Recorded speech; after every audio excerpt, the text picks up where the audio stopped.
Powered by NBC bearings, লম্বা দৌড়ের জন্য। শিলিগুড়িতে জমি মাফিয়াদের তাণ্ডব, রামকৃষ্ণ মিশনের জমি জবরদখলের চেষ্টা, বন্দুক দেখে সন্ন্যাসীদের মারধরের অভিযোগ, আতঙ্কে আশ্রম ছাড়া সন্ন্যাসীরা। পুলিশ অভিযোগ দায়েরের পরও কেন অধরা দুষ্কৃতীরা, পুলিশের ভূমিকায় সরব বিজেপি। সন্ন্যাসীদের ধমক দিচ্ছেন মুখ্যমন্ত্রী, রামকৃষ্ণ মিশনের মতন প্রতিষ্ঠানকেও ছাড়ছেন না।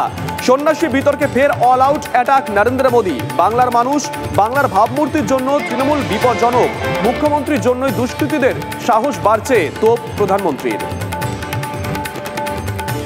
3 অভিযুক্তর অনুপস্থিতিতে কয়লা পাচার মামলায় হল না চার্জ গঠন। লালা এলেও আসানসোল বিশেষ সিবিআই আদালতে গড় হাজির বিনয় জয়দেব নারায়ণ। পরবর্তী দিন 3রা জুলাই। কয়লাকাণ্ডে 1374 কোটি লেনদেনের প্রমাণ, দাবি এজেন্সির। সপ্তাহ শেষে প্রবল বৃষ্টির পূর্বাভাস বুধবার। বঙ্গোপসাগর, শুক্রবার সাগরে গভীর নিম্নচাপের সম্ভাবনা। অনুকূল বায়ু প্রবাহে বৃষ্টি বাড়বে দক্ষিণবঙ্গে। নিম্নচাপ থেকে কি ঘূর্ণিঝড়, নজর আবহাওয়া দপ্তরের।